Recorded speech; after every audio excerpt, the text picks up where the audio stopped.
I call to order the meeting of the Mayor and Council, the Borough of River Edge, the June 8th Agenda 2020 regular meeting. I ask all to stand for a moment of silent reflection and prayer, especially for George Floyd and all of those who suffer injustice and their families.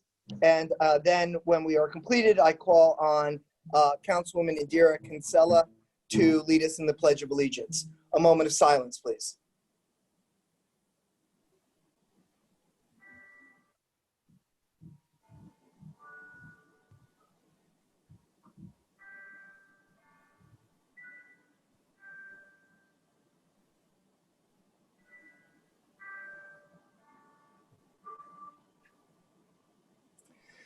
Councilwoman.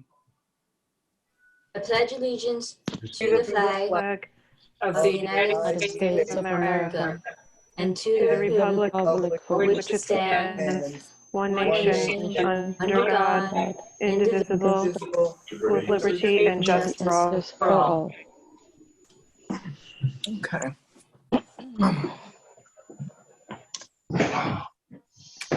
A statement of compliance with Open Public Meeting Act. This meeting complies with the Open Public Meeting Act by notification on December 20th of this location, date, time to the Ridgewood News and the Record, and by the posting of the same on the Municipal Bulletin Board and Borough website, and a filing of the notice of the same with the Municipal Clerk. Today with us, in addition to our council people who the clerk will call and roll a second, we also have, of course, with us our business administrator, Ray Porio, our clerk, Stephanie Evans, and our borough attorney, Tom Sarlo. Other professionals are also joining us, and when we move to that portion of the meeting, we will introduce them. Council clerk, if you'd call the roll. You need to turn on your mic, Stephanie.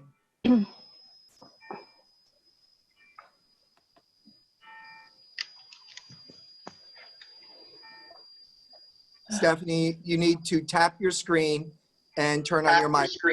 I am. And turn on your mic. There we go. There you go. Yay. Okay. Councilwoman Bastide? Here. Here. Councilman Ego? Present. Councilman Gaudiya? Here. Councilwoman? Here. Councilwoman Kinsella? Here. Councilwoman Owen? Here. And Mayor Papaleo? Present. All right. I'm getting a delay. Someone needs to turn on. They could we have a roll call. Oh, I know what the problem is. Please hold. Please hold. I am not on a.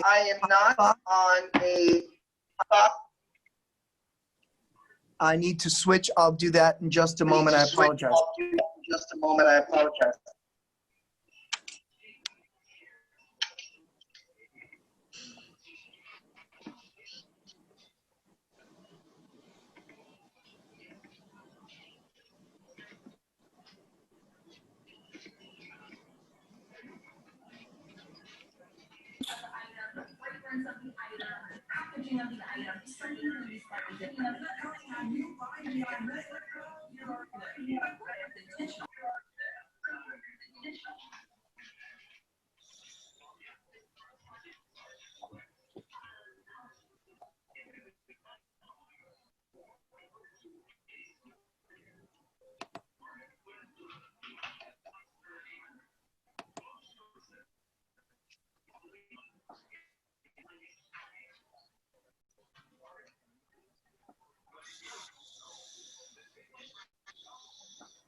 I apologize for that and the delay of pause. Okay, so first we have minutes of the Mayor and Council. Could I have Councilwoman Montesano Cohen and Councilwoman Michelle Kaufman move and second?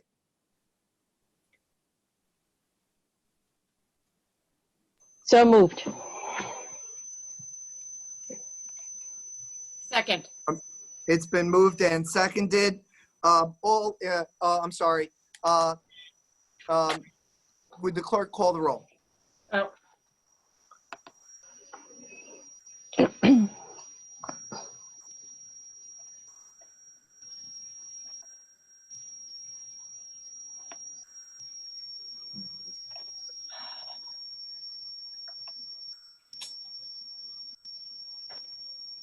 You're muted, Stephanie.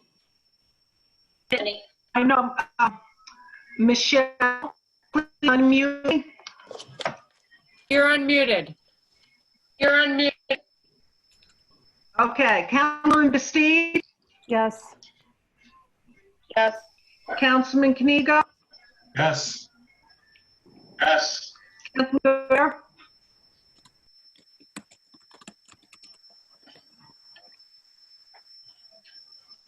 Councilman Gaudiya,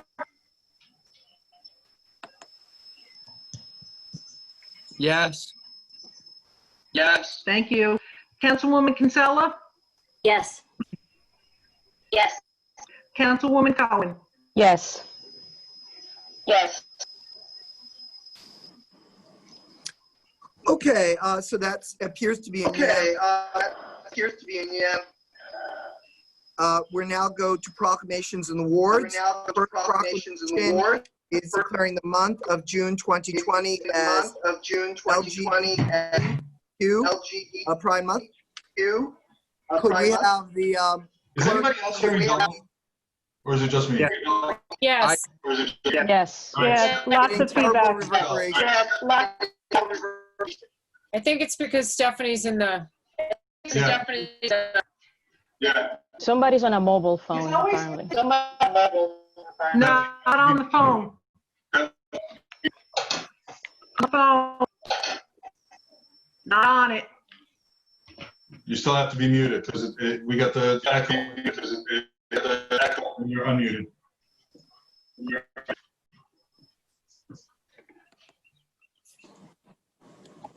Any echo?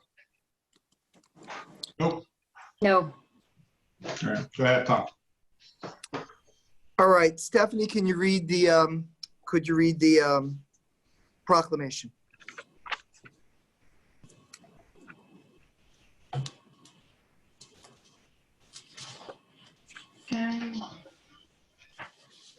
Can you hear me?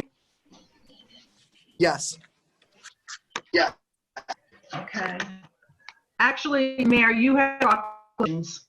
All right, then let me read it. Let me see if this works. Hopefully we have no reverberation from this point on. So I have a clear delay. I'm so sorry to the public. Proclamation. Whereas the struggle for dignity and equality for lesbian, gay, bisexual, transgender, and questioning LGBTQ people is reflected in the tireless dedication of advocates and allies who strive to forge a more inclusive society.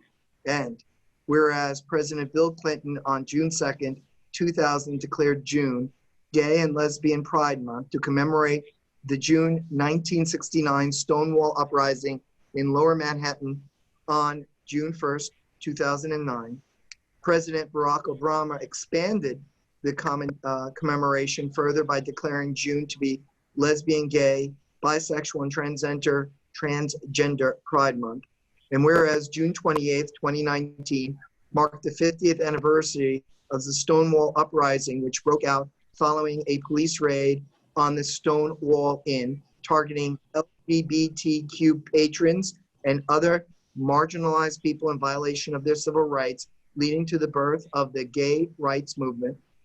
And whereas LGBTQ Americans, including those who live in our community, face discrimination simply for being who they are and for who they love.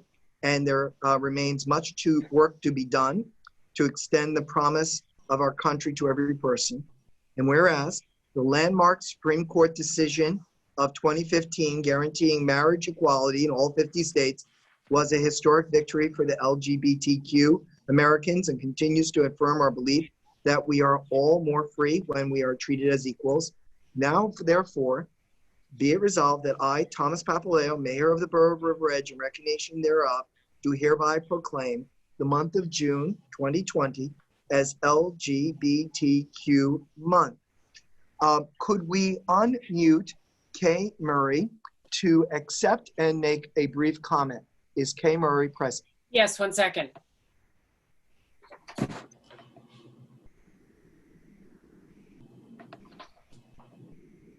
Hello? Kay? Hi, yes, this is Kate Murray. How are you? Yes, Very- on behalf of the Cultural Committee, I do accept. I just want to say what an incredibly positive step forward this is for our community, and on behalf of myself and the committee, thank you. You're welcome, Kay. We will, I will be signing this and giving it back to the clerk. And Kay, do you wish to pick it up or do you wish for us to mail it? I'm happy to pick it up. All right, so our clerk will arrange a time when she can come outside the building and hand this over to you, okay? Perfect. Thank you so much. All right, Kay, and thank you for all that your advocacy and all that you do for the LGBTQ community. Thank you. You're welcome. All right, our next proclamation is declaring the month of June 2020 as National Gun Violence Awareness Month. Proclamation. Whereas every day, 93 Americans are killed by gun violence and more than 200 face sustained non-fatal firearm injuries over the last 5 years. And whereas Americans are 25 times more likely to be murdered with guns than people in other developed countries, whereas protecting public safety in the community they serve as a mayor's highest responsibility, and whereas support for the Second Amendment rights of law-abiding citizens goes hand in hand with keeping guns away from dangerous people, and whereas anyone can join this campaign by pledging to wear orange on June 2nd to help raise awareness about gun violence. Whereas by wearing orange on June 2nd, Americans will raise awareness about gun violence and honor the lives and lost human potential of Americans stolen by gun violence. And whereas we renew our commitment to reduce gun violence and pledge to do all we can to keep firearms out of wrongful hands and encourage responsible gun ownership to keep our children safe. Now, therefore, I, Thomas Papaleo, Mayor of the Borough of River Edge, do hereby proclaim the month of June 2020 as National Gun Violence Aware Month in the Borough of River Edge, and I encourage all citizens to support their local community's effort to prevent the tragic effect of gun violence and to honor and value human lives. Furthermore, we honor and remember all victims and survivors of gun violence and declare that we as a country must do more to reduce gun violence. So I'd like to call on Gaudiya Calderon. Is she there? And would she make a few comments in accepting? I am here. Thank Great. you so much. I just want to say thank you so much for continuing to honor this movement. It moves so many mothers and volunteers and all of those people who've been affected, those who have passed, all of the survivors. So thank you so much for continuing to bring gun violence to the forefront. We appreciate it. Thank you, Gaudiya, and thank you for advocating for this cause. It's a just and important cause, and we really appreciate the efforts that you and those like you are doing to keep us all safe. Thank you very much. Thank you. All right, our third proclamation tonight is honoring Mary Karpowicz. I think I said it correctly. Proclamation. No, I'm sorry. And her 100th birthday. And Mary, I left that part out. And so we want to celebrate that. So proclamation. Whereas Mary Karpowicz will attain the age of 100 on June 12, 2020. And whereas Mary Karpowicz enlisted in the U.S. Army Women's Army Corps in 1942 to 1945 and was stationed in Fort Knox, Kentucky.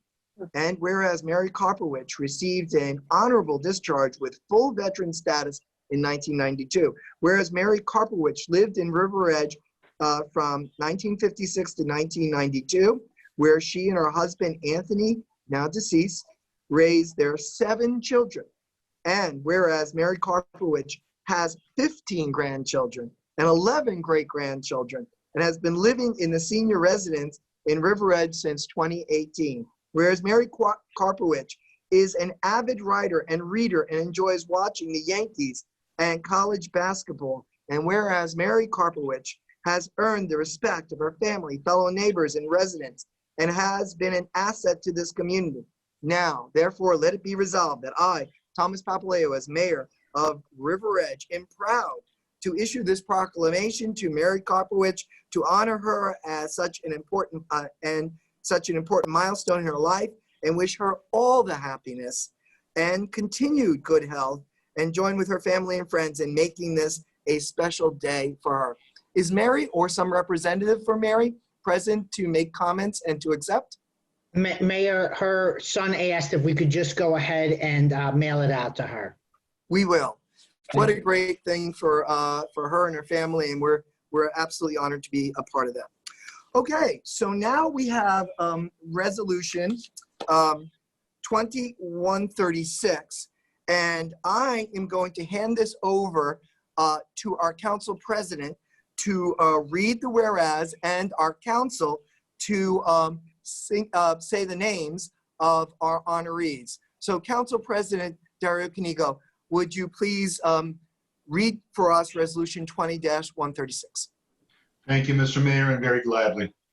Whereas the world has faced and is still facing a national pandemic due to the COVID-19 virus, and whereas this has disrupted educational plans for elementary, middle, and high schools, as well as colleges, and whereas this has created a challenging environment for students, teachers, parents, guardians, and school district leadership teams, and whereas remote virtual learning has become the new norm as we social distance from each other, and whereas the students, teachers, parents, guardians, and school districts of River Edge and Riverdale have risen to meet this challenge head on.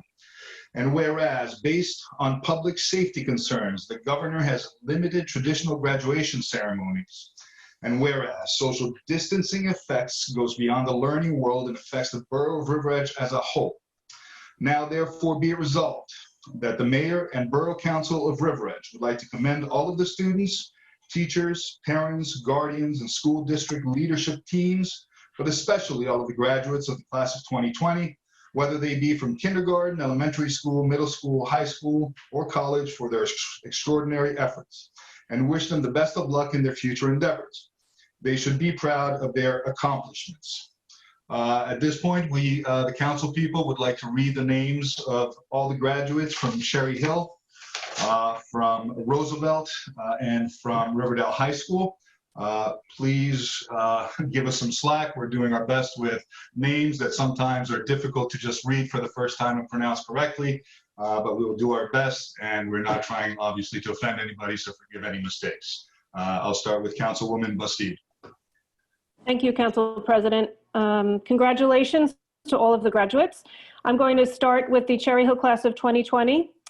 Elijah Abraham, Art Borja, James Cannon, Cameron Carriga, Serena Cho, Noah Cole, Cassidy Collins, Madeline Connor, Colton Crane, Andre David. Abdullah El-Zawawi, Samuel Friedman, Matthew Grandolfo, Tyler Gastman, Hannah Gilmore, Juliet Giaffrey, Rishab Gulati, Deborah Wang, Adrian Irizarry, Julia Jodlowski. Michael Julian, Michael Kelly, Rory Keppel, June Kim, Joshua Kim, Daniel Kwan, Angela Lee, Colin Lee, and Dylan Lee. Alicia Lee, Wally, Kayla Lee, Vincent Lee, Spencer Leopold, Grace Love, Jaden Linus, Nia Magnani, Riley Magat. and Erica Mancia.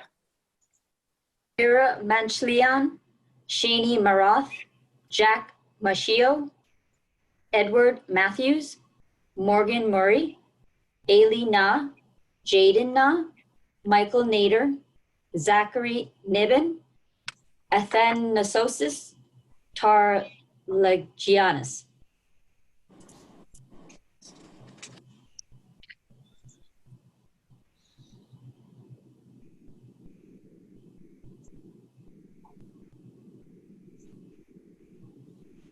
Lisa, your volume.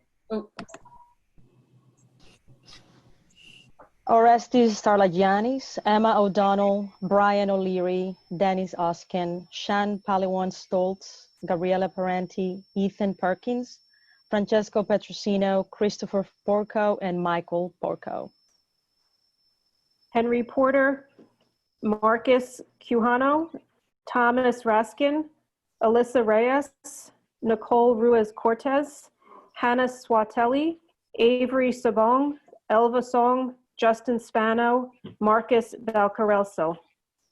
Matthew Valencia, Luca Vasquez Alvarez, Hamel Ventimiglia, Victoria Way, Hilary G, Haley Yin, Daniel Yu, Aaron Yun, Hannah Yun, Vincent Zhu. That's the class of Cherry Hill from 2020. Next is the class, the Roosevelt School class of 2020. Jenna Agarup, Atunk Avsiaglu, Amara Barber, Samara Barth, Christopher Baxter, Sean Baxter, Scarlett Blackman, London Brignola, Clyde Odiano, and Claire Bastille. Michaela Cabanlet, James Campanelli, Haley Cardenas, Andrew Kalin, Kayla Cha, Mario Chape, Alexander Chelly, Stacy Cho, Evan Choflet, and Yesio Choi. Jonathan Kampa, Joseph Darmachwal, Max Dew, Edward Dimitru, Jace Estrin, Michaela Fortini, Sebastian Gallo, Nicholas Garulo, Ava Gutierrez Bigar, Alex Hernandez. Kyle Wan, Michelle Wan, Atia Jackson, Da Yoon Young, Abigail Kim, Annette Kim, Ian Kim, Jaden Kim, Caitlin Kim, and Caroline Connie. Madison Kreutzer, Delaney Kristen, Kane Lanza, Hannah Lee, Logan Lee, Nicholas Jaden Lee, Shiloh Lee, Connor Lehman, Owen Martin, John McElroy. Marissa May, Noah Miller, Neil Mermira, Charles Ng, Justin Ng, Sean Pack, Jeffrey Park, Thomas Fledgling House, Hannah Qureshi, Daniela Roth. Gabriela Saladin, Jocelyn Salazar, Sadira Sanchez, Cecilia Schlegel, Sawyer Schlegel, Angela Shi, Gina Shim, Lena Stanis, Parnika Thota, and Juliet Tetchin. Aiden Trujillo, Caitlin Tershman, Bria Van Wettering, William Vasey, Valerie Visconti, Kenneth Walsh, T. Swinekopf, Zion Yoon, and Ewan Zhao. Congratulations to the Roosevelt class of 2020, and now the Riverdale High School class of 2020. Emily Rose Agresta, Peter Jeremy Akdemar, Justin Morgan Alter, Mia Josie Armin, Annabelle Elizabeth Babington, Sue Min Beck, Andrew Baker, Sania Balguhun, Craig Bartonicki, Juliana Blasco. Brianna Bonardi, Genevieve Bugat, Lindsay Kathleen Boyd, Shane Aloysius Boyle, Aiden Matthew Brignola, Holden Maxwell Brodenser, Justin Robert Brown, Jack Brunner, and Justin Kalin.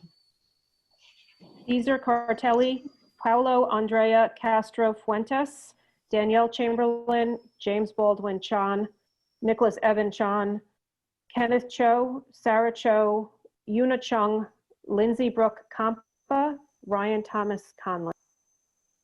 Melissa Cortez, Mary Elizabeth Corain, Alyssa Taylor DiLorenzo, Jillian Taylor Demetriou, Stephen Diamond, James Doback, Olivia Hui King Dunleavy, Russell Cole Ehalt, Harrison Carlos Fairchild, Brianna Fernandez. Christopher Rob Forster, Scott Patrick Garcia, Ryan Lawrence Goldstein, Kevin Grande, Robert Alexander Grisham, Gabrielle Ann Gruppenhoff, Stephen Gu, Thomas Patrick Herity, David Lawrence Holsley, Juliana Hronsick. Jeffrey Jason Wah, Matthew Huffman, Joshua Yancey, Nadine Christina Sidom Javier, Carolyn Rose Jennings, Justin Sun Kang, Lauren Kate Kavan, Andrew Kim, Yosuk Kim, Youngwee Charles Kim. Harmahar Singh Kohli, Lauren Michelle Cossett, Gianna Rose Lanza, Elizabeth Sharhang Lee, Caitlin Gome Lee, Tyler Leopold, Anthony Licata, Anthony Michael Ligio Jr., Lauren Marcella Lisica, Chechen Lee. Connor Thomas Locke, Jared Austin Lockmeyer, Jane Elizabeth Manselli, Madeline Sage Montanti, Bracken Matthew Mazzoni, Aidan Daniel McCarthy, Ryan Joseph McCusker, Daniel Michael McGinley, Joseph Dennis Mallet, and Ryan Jedder Misali. Simone Montez, Jed Marone, Sarah Munoz, Jack Ronald Jude Nastasi, Amanda Newman, Jean Paul Ortiz, Denisha Alaya Owens, Kaylee Pack, Michelle Valerie Paley, Justin Palladino. Taeyeon Park, Christopher Park, Jaewoo Park, Kevin Changyang Park, Saren Park, Charlie Ann Paul, Oscar Perez Herrera, Jake Spencer Rabinowitz, Lila Infinity Reyes, Justin Reed.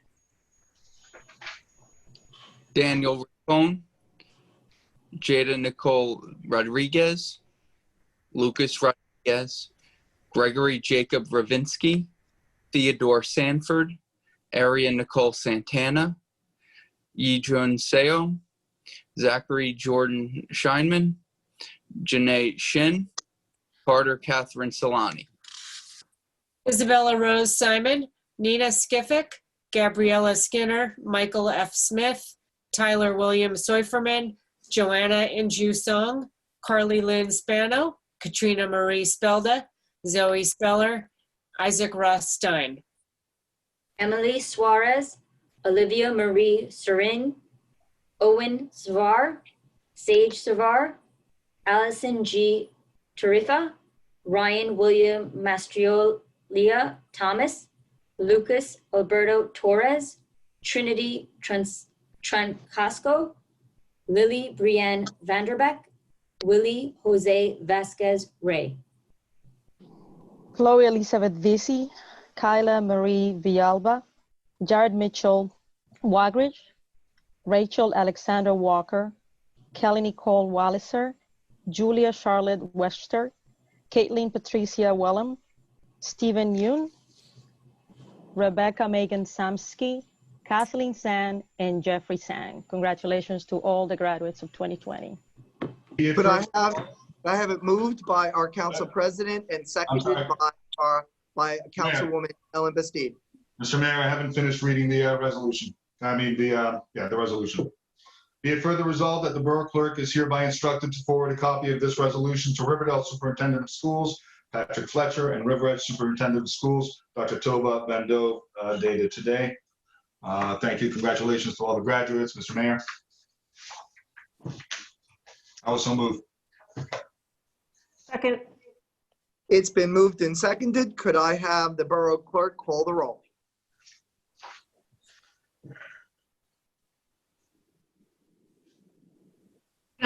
Bastide? Yes. Go. Yes. Councilman Bear, Yes. Yes. Councilman Kaufman, Yes. Councilwoman Kinsella, Yes. and Councilwoman Cohen. Yes.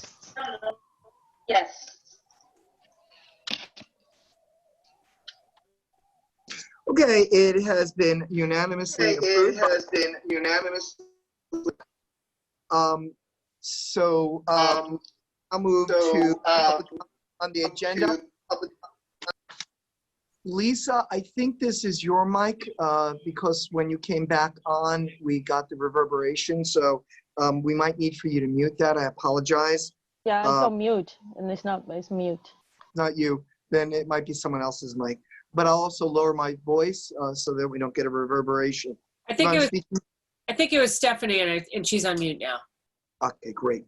All right, so now we need to open to public comment on any item on the agenda. Now, I'd like to make clear before we have this vote that we will be adding to the agenda a resolution on outdoor dining per the executive order of the governor. And so that is also an item that has been walked in. And so if anyone wishes to come on that, they may do so. Could I have Councilman Gaudiya and Councilwoman Kaufman move and second to open to the public on any comment on the agenda? So moved. Second. It's been moved and seconded. Could the clerk call the roll?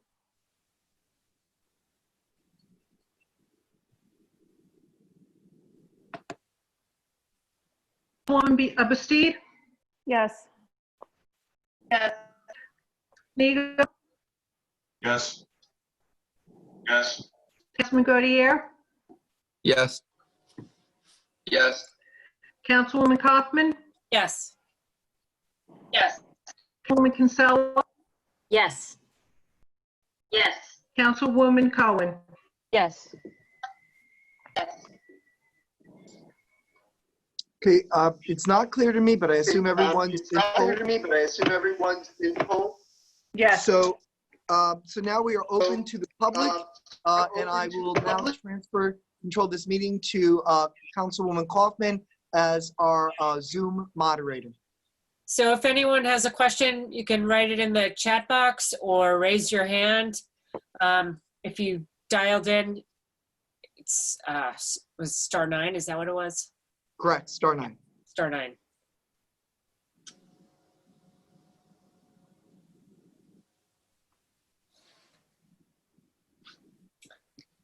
So we'll give this about 30 seconds. George Sidarius wanted to talk. George, unmute yourself. Hi, good evening, everybody. How are you? Good, how are you? Good, thank you. Hi, George. I just wanted to come on here and thank you all. Just tell you what an immense help this is. I know you guys all worked hard and really fast on this, and it was kind of like a last minute thing. So I just wanted to come on here and thank you and just let you know that all your efforts aren't going unnoticed, and it's very much appreciated. Thank you. Well, George, we appreciate you, all of our business owners, but especially you in the River Edge Diner.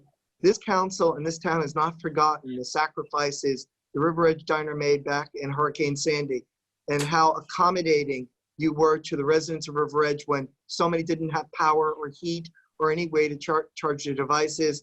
And the River Edge Diner showed itself to be a good neighbor and to be an outstanding group and organization. And we thank you, we remember you, we appreciate you. Thank you so much, Mr. Mayor. That means a lot to me. We're very blessed to be a part of this community, and River Edge is certainly a special place, and we look forward to being here for a very long time to come. So thank you. God bless you all. Thank you, George. Councilwoman Kaufman, do we have any other member of the public who would like to speak on an agenda item? It does not appear so. All right. Could I have Councilwoman Montesano Cohen and Councilwoman Kinsella move and second to close to the public? So moved. Second. It has been moved and seconded. Could I have the Borough Clerk call the roll?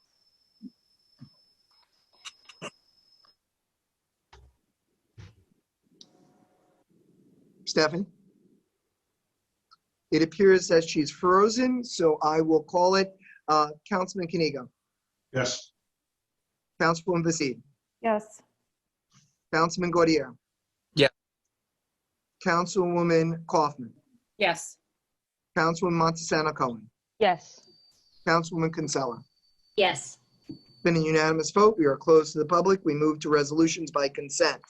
We have resolutions 20-137 through 20-155. We will leave a few out. We're just going to do those at this moment. Does any member of council wish to pull out for discussion or a separate vote any of 20-137 through 20-155? Hearing none, I will ask for a motion from Councilman Gaudiya and a second from Councilwoman Bastide. So moved. Second. It's been moved and seconded. It doesn't look like our Borough Clerk is back, so let me call the roll. Councilman Kinney. Yes. Councilwoman Bastide. Yes. Councilwoman Gaudiya. Yes. Councilwoman Kaufman. Yes. Councilwoman Montesano Cohen. Yes. Councilwoman Kinsella. Yes. So resolutions 20-137 through 20-155 have been unanimously approved. I call on the Chair of the Finance Department, Councilwoman Kaufman, to move, and I call on Councilman Gaudiya to second the payment of the bills and to read them, and then I will call the roll if our clerk does not return. Resolution 20-156, payment of bills. At a regular meeting of the Mayor and Council of the Borough of River Edge, County of Bergen, State of New Jersey, held on June 8th, 2020. Be it resolved that the Mayor and Council of the Borough of River Edge approve the following expenditures. Current fund account, $224,540.58. Capital fund account, $700. Animal control account, $10.20. Trust other account, $3,032. Payroll account, $9,213.60. Developers escrow account, $3,657.50. Recreation account, $419. I hereby certify that this resolution has been adopted. So moved. Second. It's been moved and seconded. Let me call the roll. Council President Kinney. Yes. Councilwoman Bastide. Yes. Councilman Gaudiya. Yes. Councilwoman Kaufman. Yes. Councilwoman Montesano Cohen. Yes. Councilwoman Kinsella. Yes. So at this point, we're walking in resolution 20-163, the resolution of the Borough of River Edge in the County of Bergen, State of New Jersey, temporarily modifying certain outdoor dining requirements to enable local restaurants to implement social distancing and facilitate small business recovery in light of the COVID-19 public health emergency. This is a matter of record now, but I'm going to ask for it to be modified from the version that the council has received. We're going to ask for one modification. That modification, we already have a modification that came earlier today, moving outdoor occupancy of parking lot.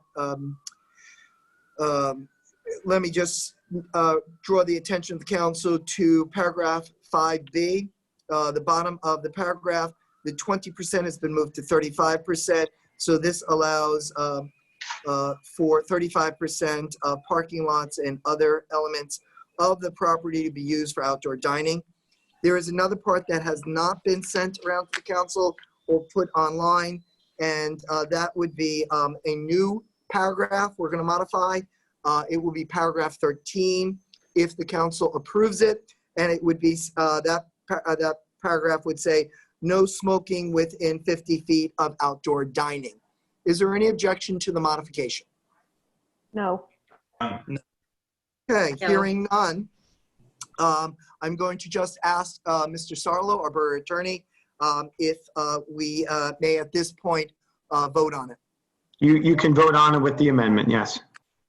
Okay, so I need a council, let's see. Could I have Councilwoman Montesano Cohen and Councilman Gaudiya move and second as modified Resolution 20-163, and let me read it again by title. A resolution of the Borough of River Edge in the County of Bergen, State of New Jersey, temporarily modifying certain outdoor dining requirements to enable local restaurants to implement social distancing and facilitate small business recovery in light of the COVID-19 public health emergency. Could I have a motion and second? Motion. I'll make a motion. Second. It has been moved and seconded. Council President Kinigo. Yes. Councilwoman Bastide. Yes. Councilman Gaudiya. Yes. Councilwoman Kaufman. Yes. Councilwoman Montesano Cohen. Yes. Councilwoman Kinsella. Yes. We're proud to be able to do this for our businesses. This is a temporary resolution, which if necessary, we can extend. I would like to thank all of our professionals, if our counts of our BA who has been working hard on this, and we thank by name, Mr. Porio, could name all the other professionals who had a hand in moving this.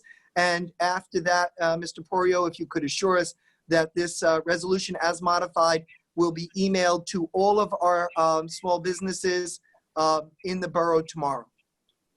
Mayor, let me start with your second request. I'm not sure that we have all the email addresses to all of the business owners, so we'll certainly post it up on our website. And if you would post on the mayor's page as well, too, that it is available. That way, any of the business owners could go ahead and certainly obtain that information. It was a busy weekend for many of us. The governor made an announcement with follow-up guidance towards the end of the week. Certainly our attorney, Tom Sarlo, our planner, Tom Berridge, myself, along with a few other individuals, and quite frankly, many of you on council, the COVID committee, Mayor, yourself, Council President, Ellen Bastide. I think we've developed a very good working group, and we spent a lot of quality time together, it seems. But really, it was a team effort, along with soliciting input from several of the businesses. I think we have an end product that works for everyone. I wish we would get a little bit more notice from the governor's office, but again, it was a great end product, and I'm glad we could get it done for our residents and business owners. Mr. Porio, is there any chance I can get the modified version either sometime tonight or early tomorrow morning to put on the mayor's Facebook page? Not a problem, Mayor. Thank you. And as soon as I have that modified version, I will post it on the page. And I also direct the residents to the webpage. Yes, ma'am. So now we are up to item number 10, new business. And so I'm going to ask our BA to lead this discussion. It is a proposed licensing agreement and presentation of Sunny Tea. And also, would any of our professionals that would need to chime in, please feel free to do so. Mr. Porio. Sure.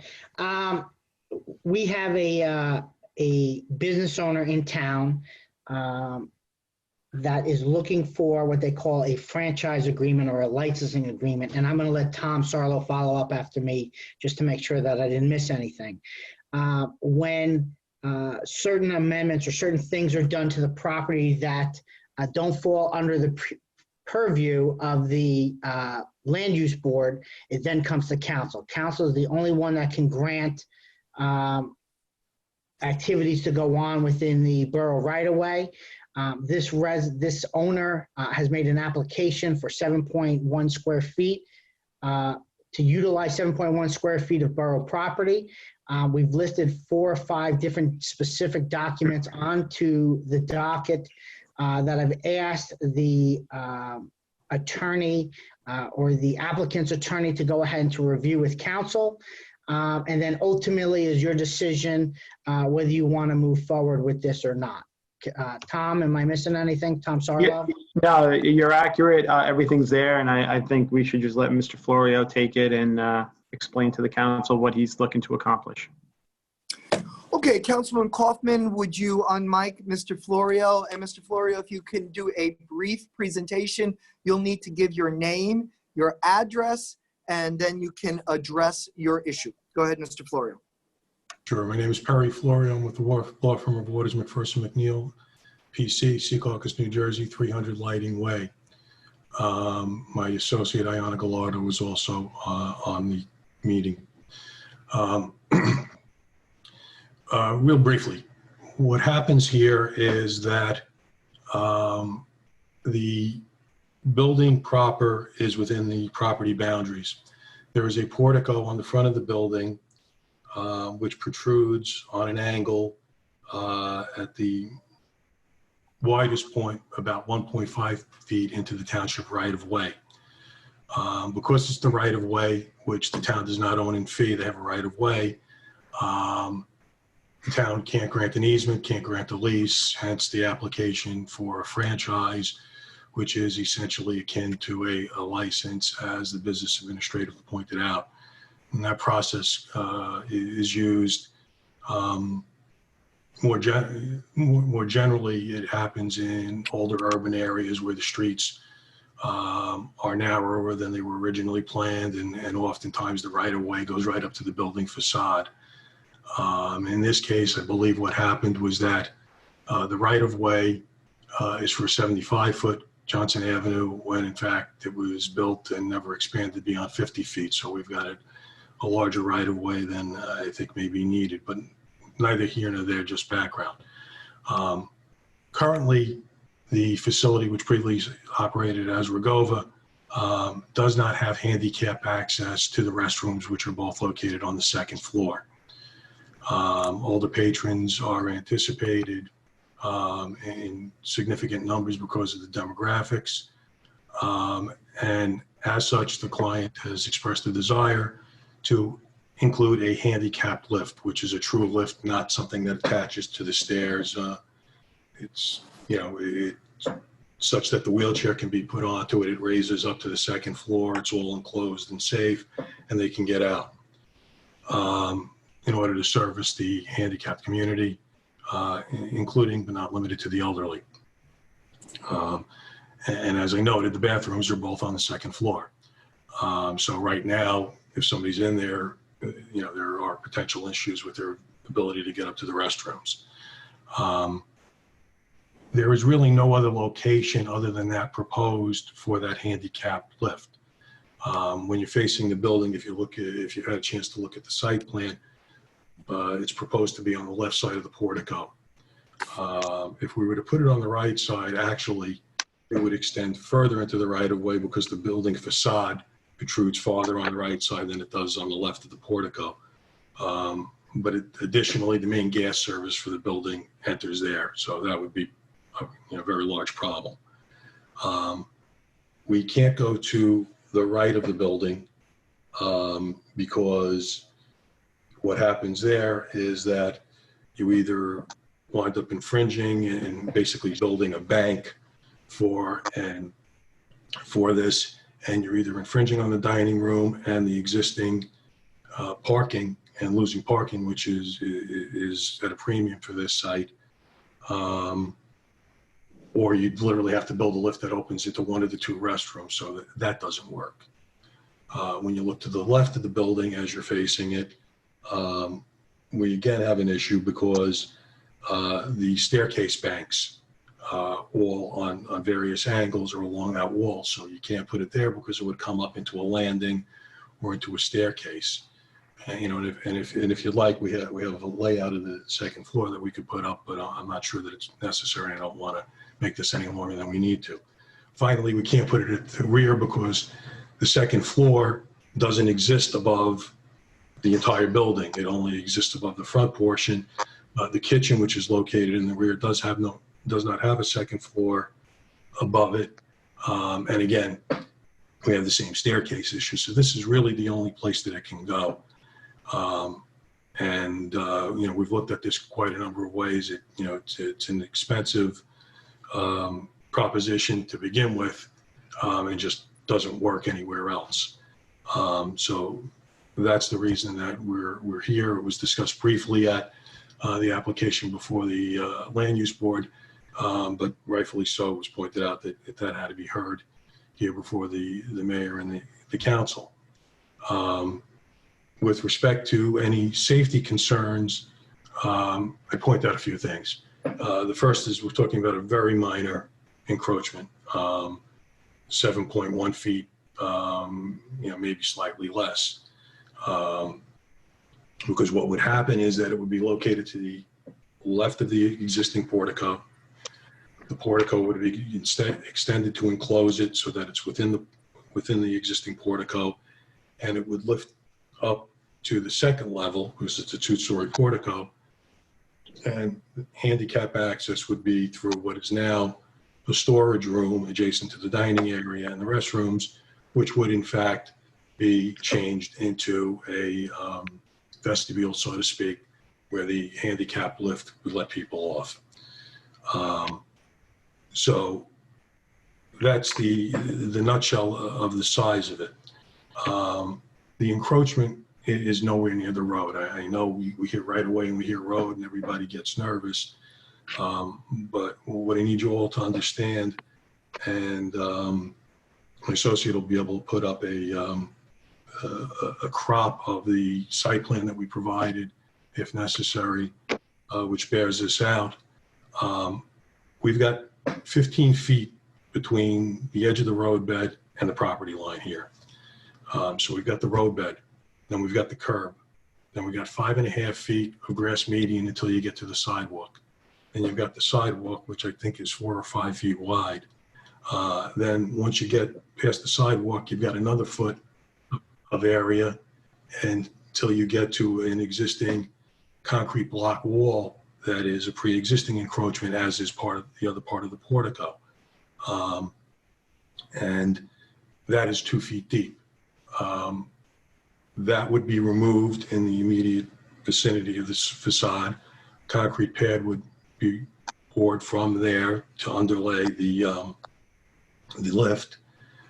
And then you've got another foot or two to a couple of feet to the facade of the new portico, such that, as you're facing the building, existing portico is centered.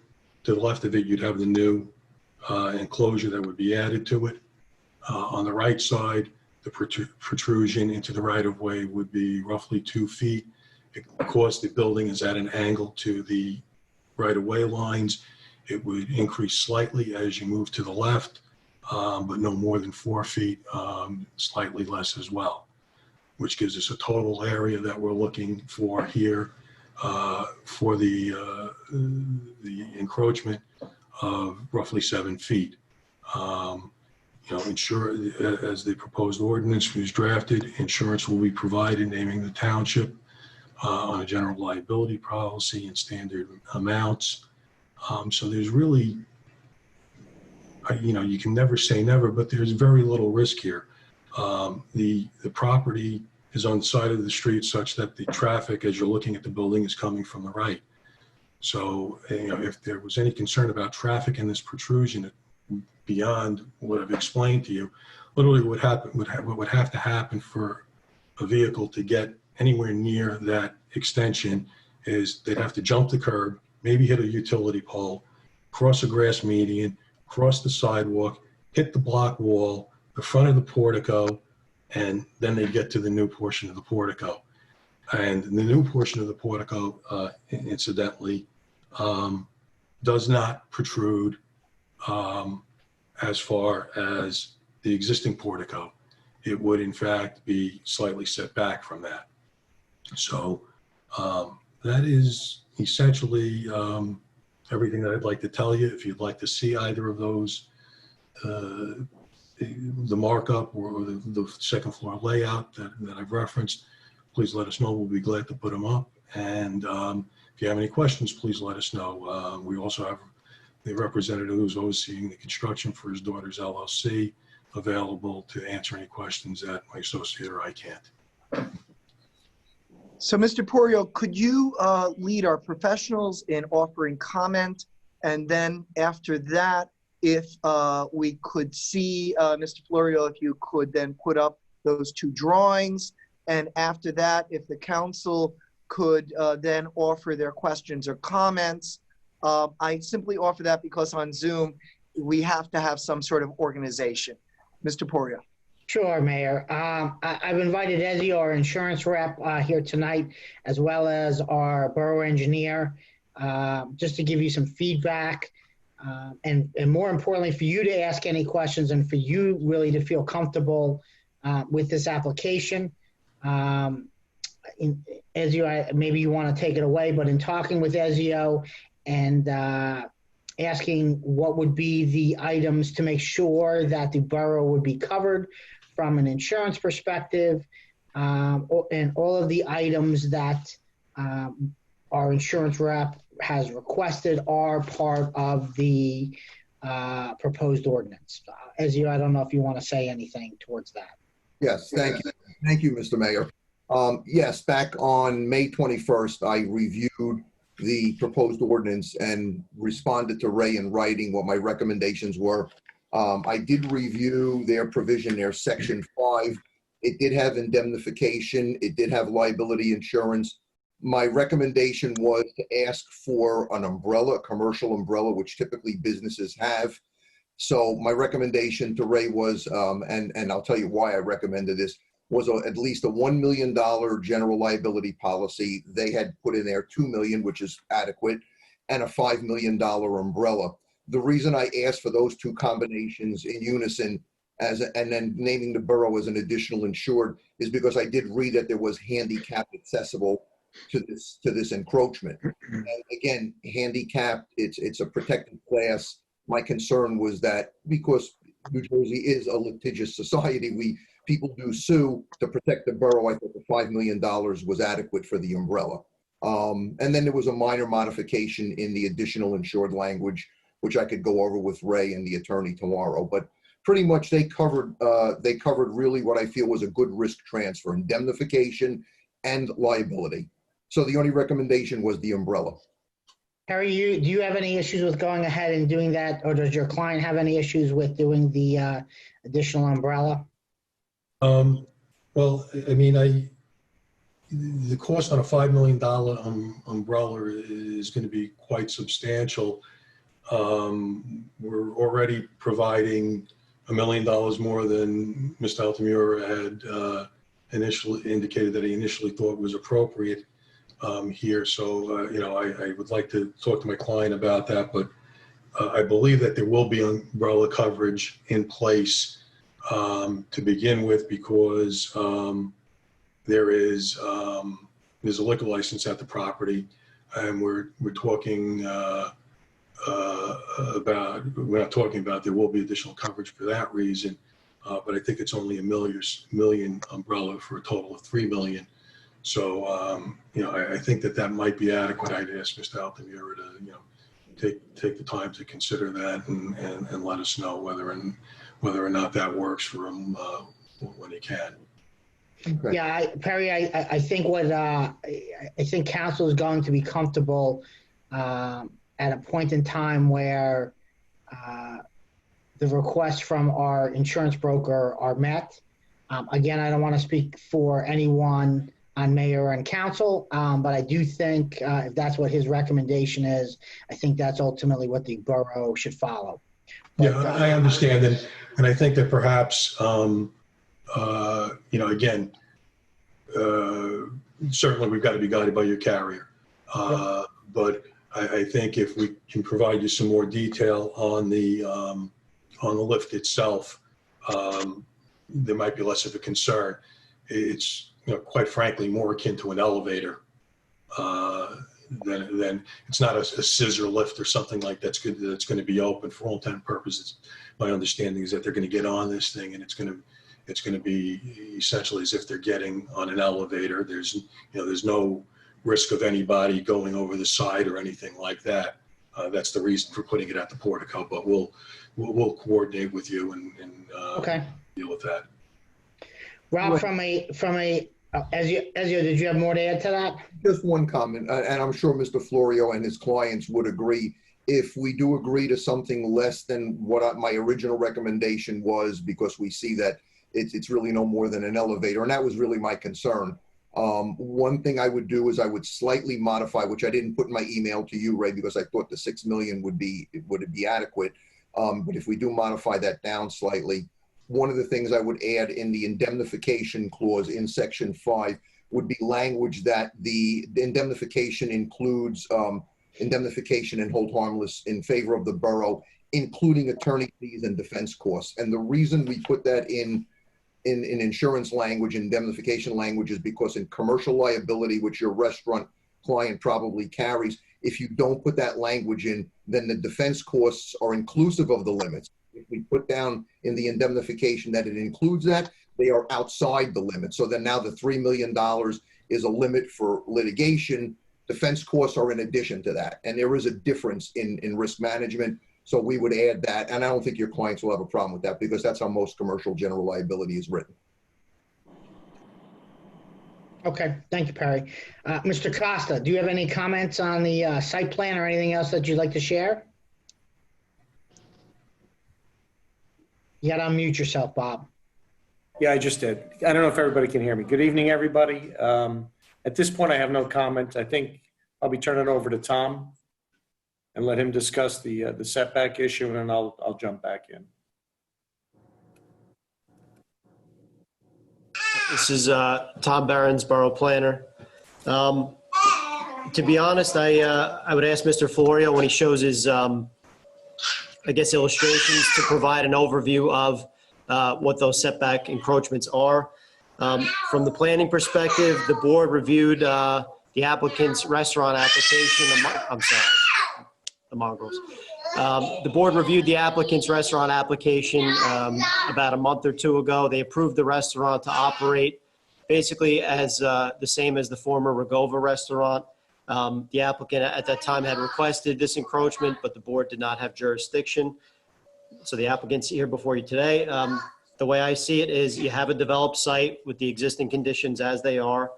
It is 2020. I think it's reasonable to request some sort of provision for handicap access.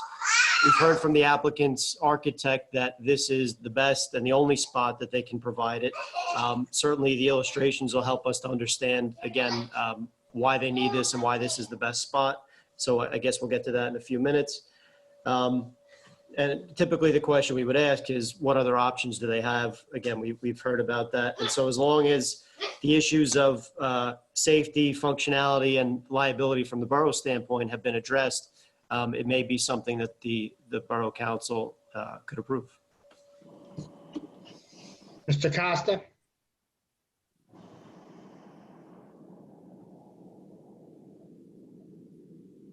I just went, my battery is low on the laptop, so I just lost everybody. So I apologize. I didn't hear a word that Tom said because I went out. I'll give a quick overview. So basically, I requested that Mr. Florio provide the illustrations to give the board the overview of what they're looking at. I mentioned the land use board approved the restaurant. We're dealing with a developed site, the need for handicap access. So we're primarily concerned with safety, functionality, and liability. Rob, anything else to add? I concur. I think it comes down to whether it's a safety issue or not. If the requirements are met, if the carrier feels it's fine, then it's up to the council whether or not you want to approve a small encroachment into the public right of way. That's really, the planning board doesn't have the jurisdiction, which I think was mentioned earlier. And I guess until they put the site plan up, you'll see exactly what the encroachment is, and then the council needs to make a decision. Mayor and council, do you have any questions for Perry or for any of our professionals? Mr. Porio, could we hold that until we see the drawings? Because I think some of the questions might be redundant until we see that. And then with the drawings up, then Mr. Costa and Mr. Barings can make comments that would guide the council's questions. Mayor, which drawing are you looking for specifically? I would like whatever drawings that Mr. Florio has to present them now so that the council can get a sense of this project, its location, and what we're looking for. what they're looking for, rather. Perry, can you put up the site plan? Sure, yeah. Ayana, can you put up the crop of the site plan to show the encroachment with the red markings indicating the distances? Okay, so if everyone can see this, this is just a crop of the full-size site plan that you all have, just showing the front of the property and the area in question. So if you look at the building footprint, you'll see the dark horizontal line is the property line. And you see in the center, the existing portico extends. There's a very small, narrow triangle on the other side of the property line, which is the existing encroachment, which on the far left-hand side is about 1.5 feet. To the right of that, the area, the rectangle shown with the dots in it is the area for the proposed ADA lift. So as you see, it's actually set back from the existing portico, but does need to, because of the size of the lift, continue across the property line into the right of way. As you look forward from that, in front of it would be a concrete pad that would abut the sidewalk, and the portion of the concrete block wall that's there, which is approximately 2 feet wide currently, would be removed to facilitate that access. And the other red distances are just so that I could give you some sense of the distance from the road. So as you're moving from the left to the right, you see that we've got 15 feet from the roadbed to the property line.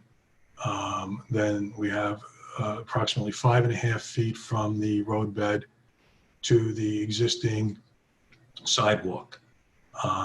Then we have an approximate 5-foot wide sidewalk, followed by a 2-foot concrete block wall. So again, moving to the right, at the point where the portico would protrude the most, it's a maximum. You've got at least 12 feet from there to the curb and the roadway, and at the narrow end of the portico, we're looking at least 14 feet. So that is, why I classify it as a minor encroachment. There's a detail of the encroachment on that site plan as well. However, it doesn't have the relationship to the existing sidewalk and so forth. So that's why I marked this up, which is from the larger portion of the survey site plan, so that you could see that. Okay, at this point, do our professionals wish to offer comment? If they do, this would be a good time to inform and edify the council prior to the council questions. Mayor, just for the record, Mr. Costa texted me and said his battery died. Okay. Mr. Baring, would you have any comment given what you're seeing right now? Sorry, trying to unmute here. Well, I mean, you see the extent of the encroachment. It tells, sort of the story of the setbacks and how far it is in the right of way. I don't know if the council at this point needs to see the floor plan to have it demonstrated that this is the best and only location for it, or if they take the architect's word. He's given, some pretty good testimony again about why it's there. And I think it goes back to whether or not there's an alternative or not. Again, understanding the need for handicap access in today's day and age. Before we turn over the council, I just want to, and Rob, I just want to talk about the 2-foot wall that's also seemed to be encroaching. And if Mr. Florio would also like to comment, it appears to me, as when I was on the land use board and now, that there seems to be some sort of flower bed wall or other type of wall that is already encroaching. Yes, that's correct. I have to be honest with you. I think this is a great improvement, a handicap lift. I want to support this, and I don't mind personally the encroachment of the portico at this point because I know it's really an eave and, or the handicap lift. But I think if we're going to be addressing this, we have to address that wall that is also an encroachment. And personally, I'm thinking that wall needs to be removed. And because we're really only, even though it's pre-existing, we're only approving this new site plan. And I think the I think you said 7.1 or 7.2 square feet of encroachment is not a big deal. So I'm wondering, and the council will also be asking questions, but I'm asking because Councilman Kinney, Council President Kinney and I have been on the land use board, and now we're here. If Enzio is comfortable with it, Mr. Altamora, and if Mr. Baring's comfortable with it, and Mr. Costa is comfortable with it, that's my only concern. This existing wall that is also encroaching on borough property. Mr. Florio, do you wish to comment on my concern? Well, yeah, I do, Mr. Mayor. That would be a very expensive proposition for the client. If we remove that block wall, which has been there for quite some time, we're basically going to have to re-landscape the entire front of the property. That's going to have to be excavated. It's going to have to be backfilled, et cetera. It really, quite frankly, I'm not sure that it serves any purpose. If anything, that concrete block wall gives additional protection, to the front of the building from any possible vehicular accident. Again, I'm not trying to be difficult. It's just that this project has cost my client quite a lot more than they planned on, and throwing landscaping in at this point is just going to break the bank on this. Essentially that's what we're talking about, landscaping. It's to my understanding, it is not a poured concrete wall. It's a concrete block wall. And quite frankly, I would bet you that if you went through a lot of the other businesses and residences in town, you're going to find that you have the same thing. People and homeowners and property owners traditionally utilize part of the right of way. I mean, I've got sprinklers in the median, the grass median next to my sidewalk that are technically over the right of way line. It's an everyday occurrence. It's not a nuisance. It's not a problem. And, it lends to the landscaping and the overall period. And, again, it's already costing my client $35,000 to put this lift in. So to re-landscape the entire front of the property and add another $5,000 or $10,000 is really, and quite frankly, is a bank breaker for them. Mr. Costa, Mr. Baring, do you have any comments? I don't know if Rob's back. I'll comment. I mean, on the one hand, you're asking for permission to do this. The council, mayor and council are going out on a limb to consider it. We're talking about moving, I don't know, however many feet of a block wall. To me, it doesn't seem like an unfair compromise. There'd probably be a little bit of a cost incurred, $5,000 or $10,000. Sounds a little high to move a block wall based on the little I know about the world. At the end of the day, I mean, you're looking for this approval. So, if you're not willing to give a little, the council may take that into consideration. But from my perspective, it's a fair request. Again, I mean, we'll abide by the council's decision if we want to, proceed. Again, as I said, it's, the only thing I would say, Mr. Barronge, is that, we're not talking about a couple of feet. We're talking about over 100 linear feet. And once you pull that out, it's not just the cost of the wall. You're going to have to regrade and you're going to have to re-landscape because it's holding back shrubs and trees and things that have been there for 20 years. Okay. I misspoke about the wall. You're right. If we were talking about 5 or 10 feet, it'd be a no-brainer. We're talking about 100 plus feet of linear wall. I see what you're saying. It's up to the council. I mean, it obviously, on the one hand, it's existing, it projects further into the right of way. You know, to the extent that it poses a safety issue or not, being adjacent to the sidewalk. You know, I guess I would ask, what's the cost of not getting the handicap lift at this point? Or what's an alternative to having the wall? Not being a landscape designer or engineer, you know, it'd be nice to find a way to resolve the issue. Well, again, you know, ultimately we'll abide by whatever the council sees fit to do. I mean, we're just trying to make the case as to why it's not warranted and problematic presently. You know, the other thing is that, you know, we have an application that we submitted. I'm not sure that it's, I'm not a land use attorney, so I'm not fully familiar with the process.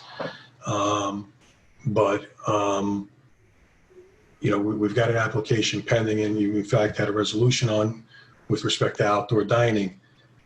This just enhances that and provides additional protection for patrons that would be involved in outdoor dining on the left side of the building, because you're protecting them from the public walking through.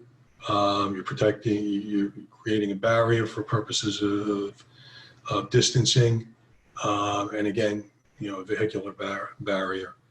You know, we would ask that the council really consider that hard. I mean, you know, as I said, we're not trying to nickel and dime the council or the town here, but my client's spending a lot of money on this project. There's been a lot of cost overruns, which are not the municipality's fault, certainly. You know, there was a lot of work that had to be done that was not anticipated. You know, again, the annual costs here are going to be quite a lot. So, you know, initially we'd like to not start out working in a hole. So again, I would ask that, you know, that you seriously consider conditioning the approval upon that.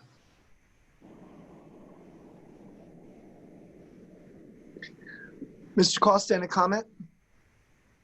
Mayor, again, if you feel it's an important part of it, it would remove the encroachment, obviously, the further encroachment, it would be much less. Again, it's really, the call is back to the council. If the council doesn't have a problem putting a portion of the building over the right-of-way, and to make up for it, remove the encroachment of the wall, because if you remember, the land use board required the entire sidewalk to be replaced. And I believe it's adjacent to the wall, so the wall might get damaged anyway, where the wall might have to be moved back no matter what, especially if the sidewalk is poured, you know, against the wall. It might not work. You might not be able to get the sidewalk out of there. So even though they're saying that it could happen, it might happen, you might not be able to remove the sidewalk unless you remove the wall anyway. Okay. You're not going to know until you obviously start doing it and you get there. All but right. again, if this is your desire, then again, it would just remove the encroachment that exists today. I'm going to leave that to the council. I don't vote unless there's a tie. I think this is important, but if the council feels that it's not necessary, I would not object to that. So at this point, if the council could offer comment or question as they see fit. I just had a question for Mr. Altamura. Are you, do you need more promise of umbrella made? Councilwoman, what I was actually going to comment on, because if I understood Mr. Florio correctly, he said that they have probably, I think he said they have 1 million of liability with a 2 million umbrella. So I was going to make the comment that it's actually the reverse. Oh, they have a 2 million underlying limit and a 1 million umbrella? Yes. Okay. So if they went for the extra layers of umbrella, my comment was going to be that the layers of insurance get much cheaper as you go higher. So it may not be cost prohibitive to your client to achieve that total of $6 million. So that, I just wanted to make that comment that they could look at that first. If we modify the language that I was talking about the defense costs, then I'd be willing to revisit the amounts with council, mayor and council approval, and certainly the borough attorney's approval. Any other member of, first, Councilman Kaufman, do you wish to do a follow-up or a second question? I would like to see Mr. Altamura's conditions met. Well, if I'm not mistaken, and this is Mr. Sarlo, if you can check me on this. If we introduce it tonight, it'd be a first reading, and this would be a condition that we could make before we approve it in the second reading. Would that be correct, Mr. Sarlo? Yeah, that's correct. You can move it tonight just to get the ball moving. You can continue making changes as long as they're not substantive changes. The dollar amounts, none of that would be substantive changes, moving the wall. So you could continue talking between now and then. So if you want to at least move it in its current and see if we can come to some type of resolution on some of these outstanding matters, we certainly can adopt a revised ordinance as long as it's not substantial changes. Thank you, Mr. Sarlo. Is there another member of, I'm sorry, go ahead. I'm sorry, Mayor, one other comment. Again, I'm just going to reiterate what I said before. Because of the handicap exposure, that's the reason why I recommended the total of $6 million of liability.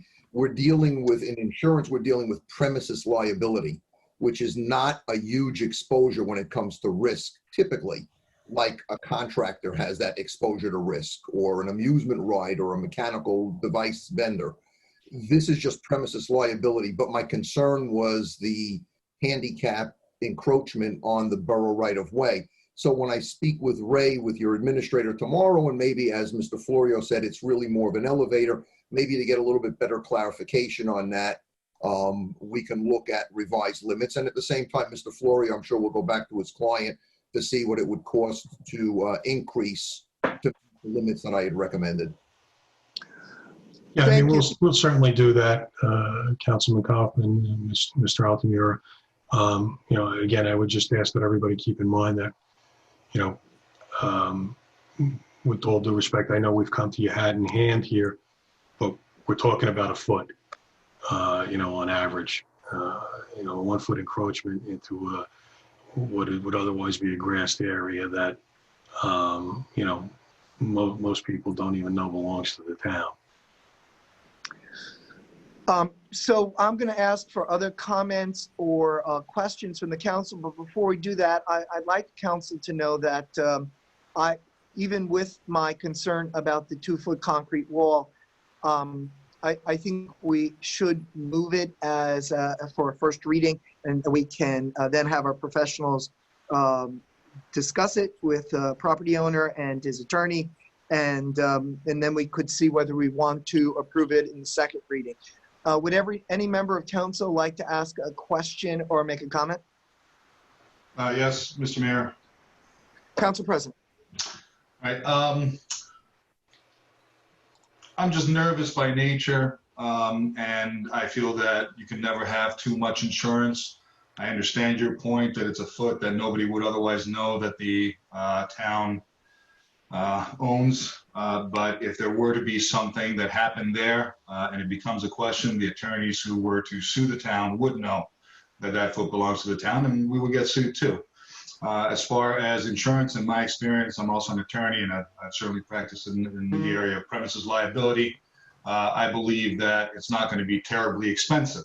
We are thrilled that Sunny Tees is coming into town, and you know, we're looking forward to it opening, and I think that this request is more than reasonable, and I think that certainly we should consider it and move it tonight.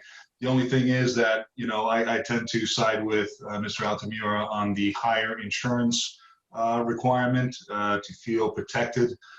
You know, we're talking about, you know, the horrible event here, right? That's what we're insuring against. So, you know, if a professional couple that's young with young children, God forbid, got into an accident, something happened and a car hit them or whatever, that could be costly. It could be more than 2 or 3 million. So, that's what Mr. Altamira, I'm sure, looks at as a risk manager, the possibility and so forth. Now, if Mr. Altamira looks at all this and says, you know what, I'm comfortable with the 3 million, then I'm comfortable with that too, because we have the professional who's advised us as such. But so far, I'm really feeling that, the additional insurance is something that we would ask your client to consider. And I don't really personally care one way or another about the wall. So, Councilman, I apologize. I have a very hard time with you. That's okay. That's okay. It's Kinney though. Yeah, we will certainly speak to Mr. Altamira and go through that. As I understand his concern, it's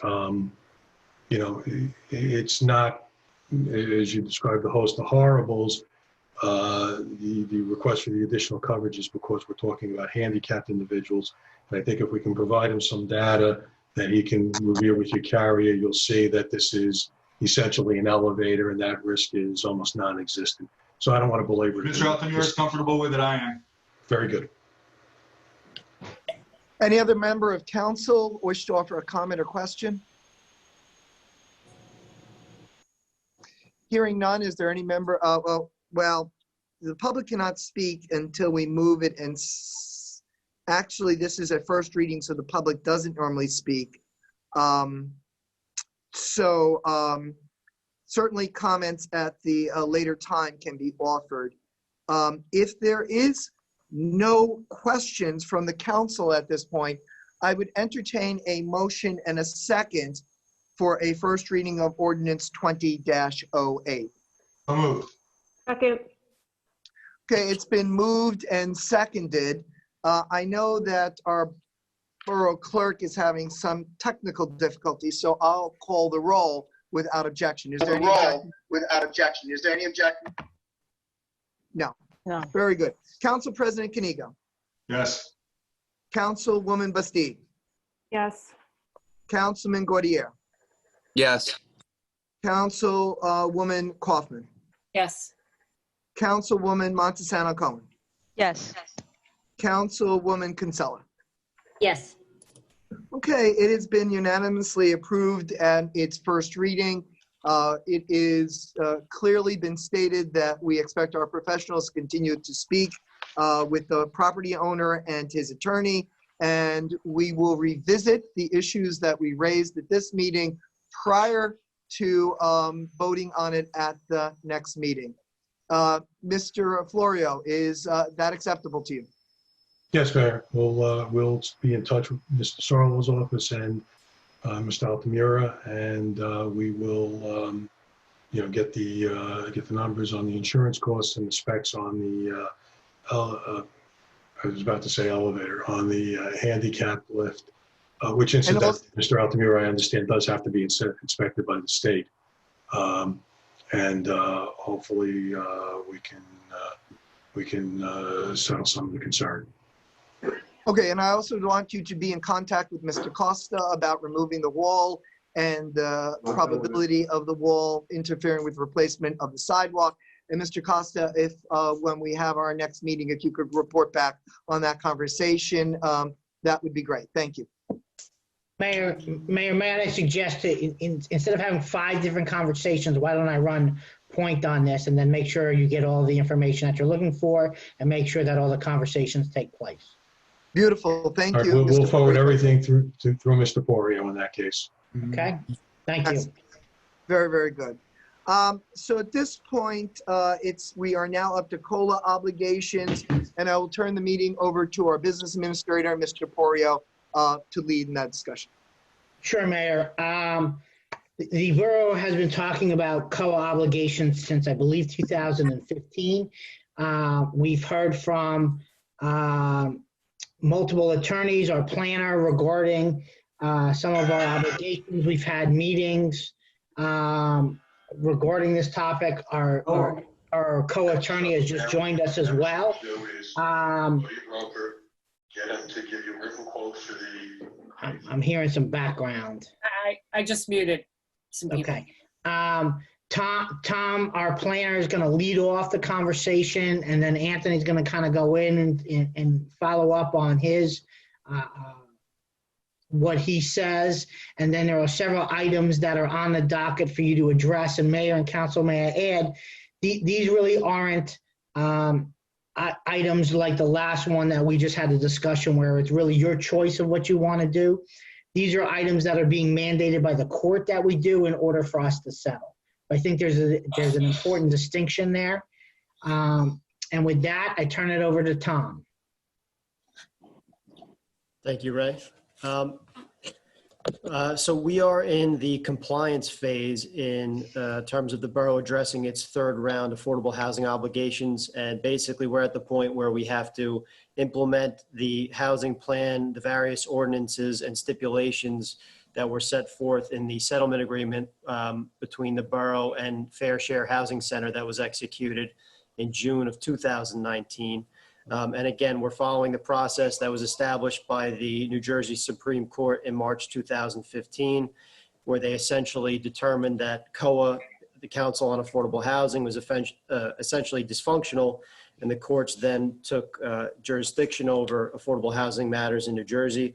The courts provided guidance and regulations, but did not provide the various affordable housing need numbers or obligations for the individual municipalities. So that left municipalities in a bind for quite a while. Hence, we've been working on this since 2015. So shortly after the 2015 Supreme Court decision, the borough filed a motion for declaratory judgment in July of 2015. And basically this secured immunity from exclusionary zoning or builder's remedy lawsuits, essentially whereby a builder could come into town and say, I'll provide your affordable housing obligation and have the benefit of developing some number of market rate units. And basically it would be up to them to dictate how the development would occur and at what density. And having this immunity gives the borough the power to continue to be able to enforce its current zoning regulations. And this immunity has been extended throughout the process and presumably would extend until the end, or rather the middle of 2025 when the third round expires. So as the process has evolved since 2015, there have been subsequent decisions further clarifying the regulations. Ultimately, the borough did settle again with Fair Share Housing Center on June 24th, 2019, again, in which that settlement provided the various stipulations, including the adoption of a housing element and fair share plan, and in general, the terms of the affordable housing implementation and administration. Thereafter that, we had a fairness hearing before the presiding judge in September 2019, where the judge approved the settlement and the plan by the court, and which then started the compliance phase. We have the borough has its compliance hearing now on July 21st of this year, at which we'd like to, if we can't get everything done, at least show that we've covered a lot of ground and made some good progress. So now I'd just like to go over the various compliance requirements, and then we could go over them as a group or discuss them or approve them, whatever the council's pleasure at this point. So again, just to go over the various requirements. The first is the— Mr. Baring, could I Yes. interrupt you for a second? Sure.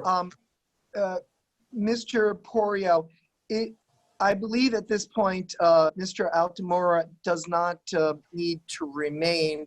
And before he left, if that's true, I want to thank Enzio for coming and offering such outstanding advice and professional insight as always. That's correct, Mayor. I was actually in the process of texting him, telling him to have a good night. Thank you, Mayor. Thank you, Ray. Thank you, council members. Have a good evening. Mayor, if I could sidebar just real quick while Ezio's still on the phone. I digress for a second, but just because he's here, I put it into my council report. Some work that Ezio, myself, and Mr. Costa worked on dramatically reduced the borough's flood premium policy, where we will be getting a check back for about $16,000 from last year.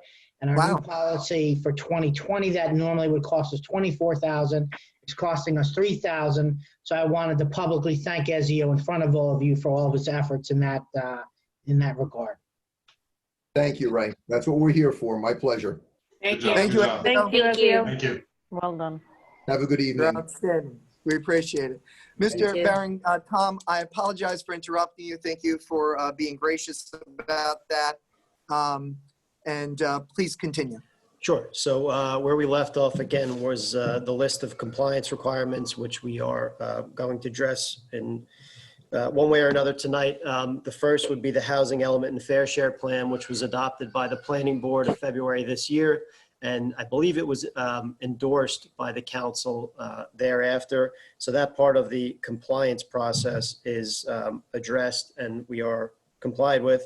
The second document would be the spending plan and basically sets forth how the borough can allocate its affordable housing trust fund to be funded by a development fee ordinance. And the spending plan itself is based on a model COA, again, Council on Affordable Housing Ordinance. So the formula is more or less baked in, and we derive projections based on the development history of the borough to where we can expect what type of revenues will be generated until 2025, which could be spent on affordable housing related matters. The third document would be the Housing Rehabilitation Manual.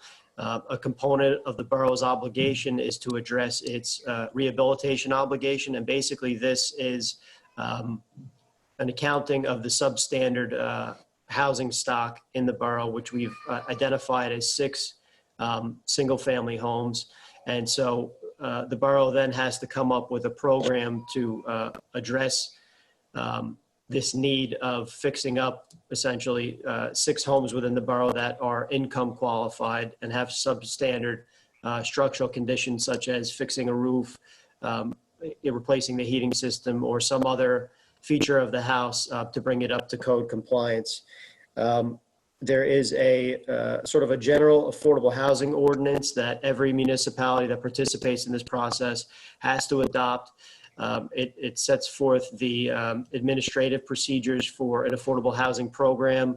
It talks about how housing units are to be allocated through both a municipality and in any individual project. It also includes the development fee ordinance that I mentioned. And the development fee ordinance that's being contemplated, again, within the affordable housing ordinance, is that the residential component of it would be that there is an assessment of 1.5% of the equalized assessed value of an improvement on a new build for a single family home in the borough, and the percentage would be 2.5% for non-residential development. And so those development fees would again fund the borough's affordable housing trust fund as a way to alleviate the borough in having to make up for these expenditures. The fifth document is the affirmative marketing plan. Again, this is another required component of the process that every town has to adopt. And it's a fairly generic plan that most towns have implemented that is basically the same. And what it does is outline how individual affordable projects and units have to be marketed within the region. So we're in Region 1, which includes, I think it's Bergen County, Sussex, Passaic, and maybe Hudson County. So all the affordable units in town have to be marketed affirmatively to within our region. We don't have any units that are administered by the borough, so this marketing is actually done by the various development entities and property owners that have affordable units that exist today. And so again, it just sets the parameters that they have to abide by moving forward. The next document is a resolution appointing a municipal housing liaison, again, a requirement of the process. I'm not sure who the borough has chosen, but I suspect there'll be a quick discussion of that. I don't know if that was the borough administrator or another someone else from the borough. And the seventh resolution would be the appointment of an affordable housing administrative agent. This is a third party who generally oversees the borough's implementation of its various rehabilitation obligations. They take the reins in terms of overseeing the rehabilitation program, and they do the annual reporting that's required through this affordable housing process. Those are the generic requirements that are required by all municipalities that are participating. The borough has two other aspects. These are its plan mechanisms to address its various affordable housing obligations. They include an overlay zone ordinance that would encompass really the existing BP property and what were formerly the batting cages on New Bridge Road. I think it's about 3 acres, and the contemplated overlay ordinance would allow for 20 units per acre with a 20% affordable housing set aside. It's called an overlay zone because the underlying zoning, it's a commercial zone, can still exist. And so the developer or the property owner has the option to develop it in either way. And if they choose the housing option, they have to then follow the parameters of this overlay zone ordinance. And then there are 2 redevelopment plans, which are really just revisions of redevelopment plans that have existed, and that they are for the Newbridge Landing train station area, which encompasses a little over 3 acres and is bisected by the railroad, and an acre across the street known as the Kinderkamak Road redevelopment area, which is where the laundromat is and the Let It Grow landscaping facility exists today. And again, those include residential components with affordable housing set-asides of approximately 20%. So at this point, we can review, discuss, adopt, or introduce as may be required. I'm not sure what order is contemplated on the agenda. I don't have that before me. So I guess I'll kick it back to Ray. Is there anyone you want to discuss first, or Mayor? Well, before we actually even get into that, Anthony, do you have any comments that you'd like to add at this point in time? Oh, yeah, sure. Thank you. And it's actually nice to meet everyone here for the first time, some of you, by way of Zoom. And as you know, I've been working on this, some of you may know, this has been since 2015. And when I first was appointed, when we went to court, really, we were in bad shape. There was a lot of that needed to be done. And, you know, working with Tom and some of the other professionals, I think that the town's done a great job to protect itself and to kind of remove the threat of an outside developer, someone coming into the community and basically just developing. If you've seen, you know, certain towns like Englewood Cliffs, hundreds of units, you've really been able to guide and protect yourselves this way and come up with something that's actually really good, I think, for the town. And been fortunate with Judge Padovano, who's been the judge that's seeing this case. That's actually given us the time that we need to be able to get to this point. He's actually been gracious in terms of extending some of the time windows. Now with the coronavirus, we've gotten additional time. But the next date that we need to be aware of is July 21st at 1:30, which is the final date for our final hearing, which will get our judgment of repose.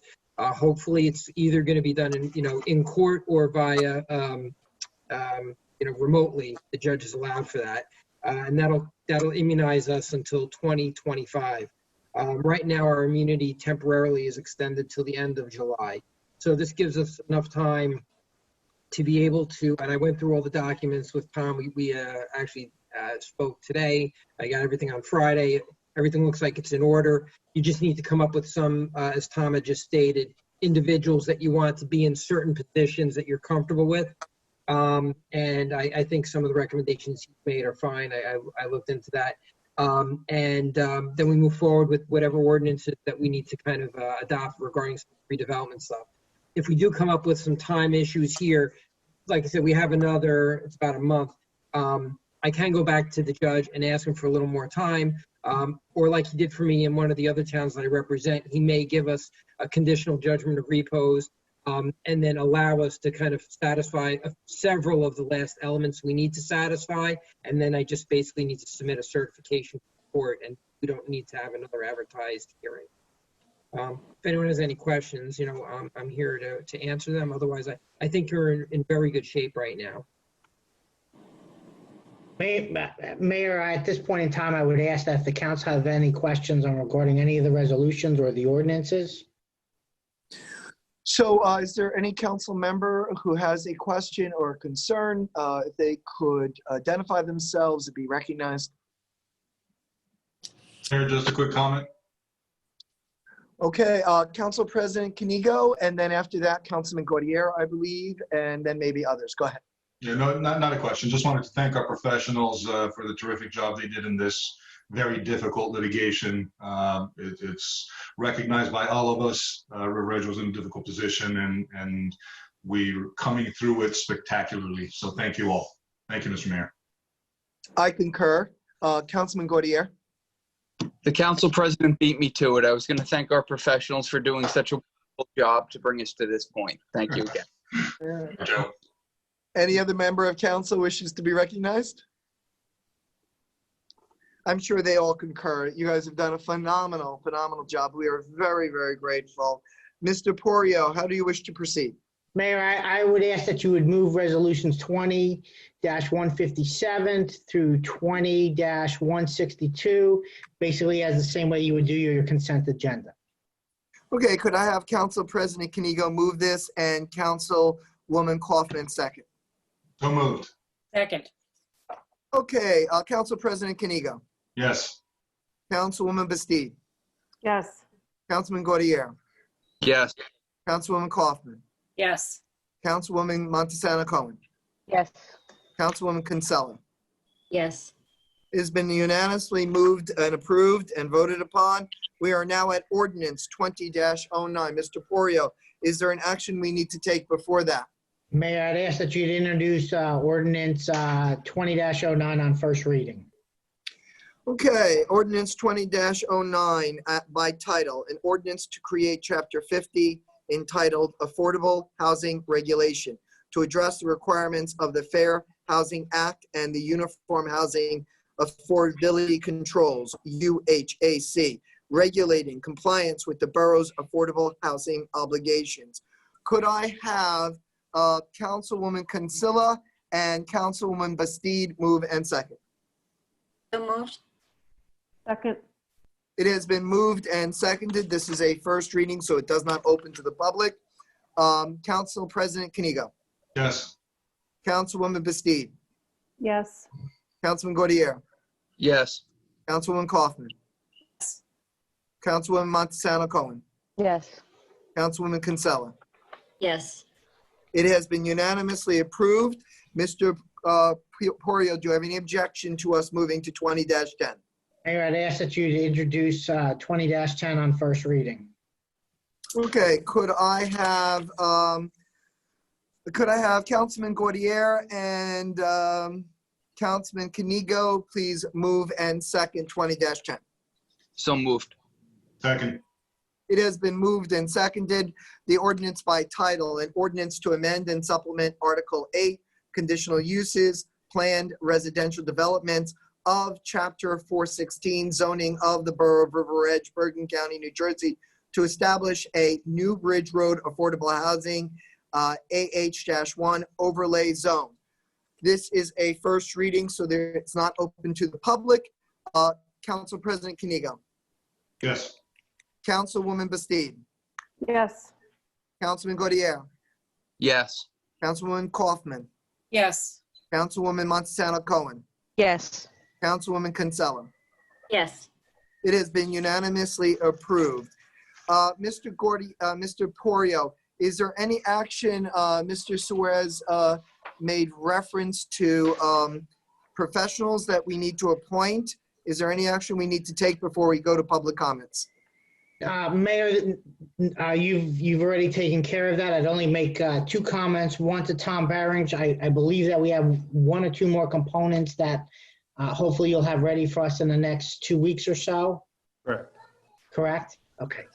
And the last is really not just on, certainly on this component on COA, but really on the full docket. I just wanted to comment that a tremendous amount of time, energy, and effort went into a whole host of people. From what I'm told from our clerks and others, is probably one of the most healthiest dockets that council's had in a very, very long time, and quite frankly, I feel is one of the most productive ones. And I just want to thank all that were involved. Thank you, Mayor. That's it. Mr. Porio, I'd like to thank all involved too, and I also like to point out your leadership and your your hard work in this matter. And on behalf of the council, I want to thank you and all of our professionals for doing such a great job, Mr. Baring, Mr. Suez, and so many others. So thank you very much. Thank you, Mayor. Public comments. We need to open to the public. Could I have Councilwoman Kinsella and Council President Kinney move in second to open to the public? So moved. Mayor, real quick, Mayor, can we just have Tom and Anthony? They could probably drop off now. I don't think they need to hang around anymore. Sure. Tom Barron, thank you. You always do such a professional job. Don't worry about the baby crying. It's music to our ears. It means new life and it means new growth. I saw you getting a little bit stressed there. No problem whatsoever. It's World War III over here. Yeah, Anthony, thank you for everything you're doing, the leadership you both have shown, and the long struggle of 5 years that you've led us to such an excellent conclusion. We thank you dearly. Thank you. All right, take care. Have a good night. So Stay well. I believe Councilwoman Kinsella moved it. We're waiting for Councilman Kinney to second. He was interrupted. Second. Okay, it's been moved and seconded. Councilman Kinney. Yes. Councilwoman Bastide. Yes. Councilman Gaudiya. Yes. Councilwoman Kaufman. Yes. Councilwoman Montesano. Yes. Councilwoman Kinsella. Yes. By unanimous approval, we are now open to the public. I turn the meeting over to our moderator, Councilwoman Kaufman, to allow the public to speak. So again, raise your hand or type something into the chat box, or *9 if you're dialing them in, but I don't think anyone is. Lou. You're unmuted.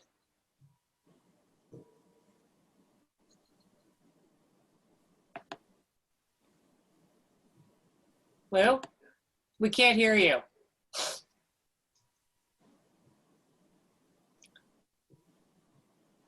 Lou.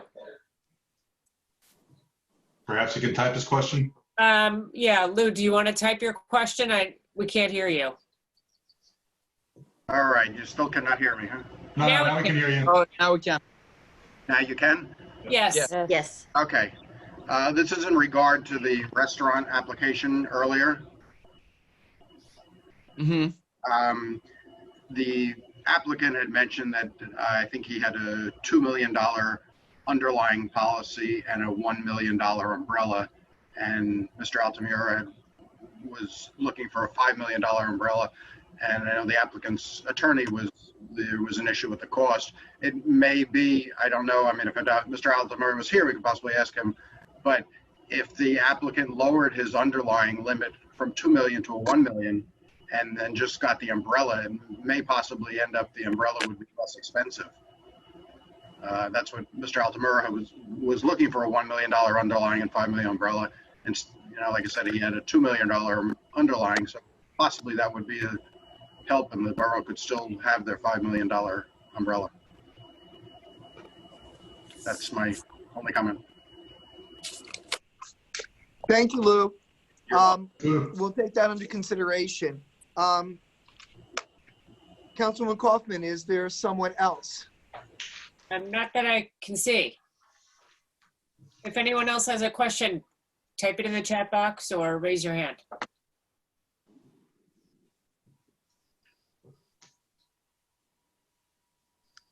Don't see anything. Okay, we're going to close to public comments. Could I have Councilwoman Montesano move and Councilwoman Kaufman second to close to the public? So moved. Second. Council President Kinney. Yes. Councilwoman Bastide. Yes. Councilman Gaudiya. Yes. Councilwoman Kaufman. Yes. Councilwoman Montesano. Yes. Councilwoman Kinsella. Yes.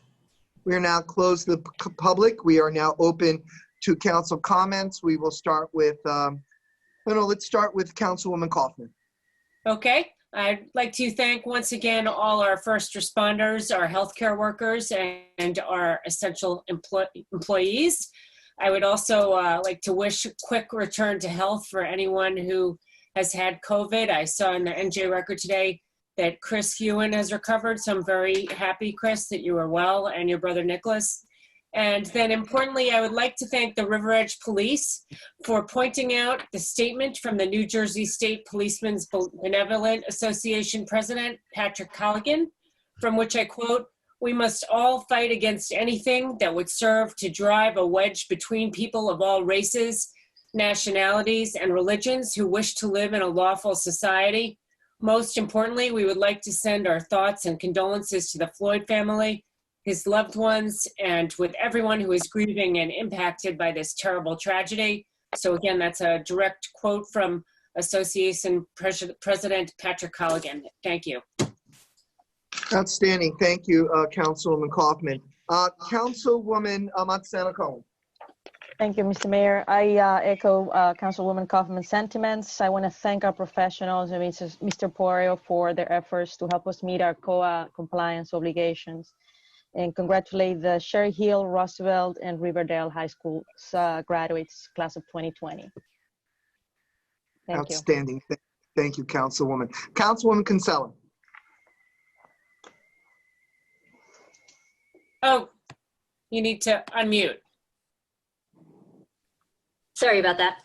I would also like to thank you, Mr. Mayor. I would also like to congratulate all the graduates in the class of 2020. And thank you to the residents of River Edge for their continued cooperation during COVID. I'm extremely proud of the proclamation making June Pride Month. That was very exciting. I'll also like to thank Councilwoman Bastide for organizing the demonstration on Saturday. We had some people there and we had a lot of honks there, so I think that was great. Mayor Papaleo would like me to speak about the 2020 census. And just to update everyone, we have now surpassed our 2010 response rate, which is great. We're still in the 80 percentile, but we want to get higher, obviously. And I was speaking to Mayor Papaleo about kind of focusing on certain areas of the town that the response rate wasn't as good as the rest of the town. So we're going to discuss what we can do with that. And I was thinking maybe we can do some mailers, reminders, and maybe reposition some of the signs that we have in town to some of those areas that may have been neglected. And that's it. Thank you, Council. Thank you. Wonderful. Councilman Gaudiya. Thank you, Mayor. I echo everyone else's sentiments, and our condolences go out to the Floyd family, and I hope and pray that his death is not in vain and it leads real positive change. And I also hope that individuals, as they exercise their First Amendment rights while protesting, I hope that they stay as safe as possible, because we are still in the midst of the pandemic. And I'd like to thank our first responders and our healthcare workers for all that they continue to do.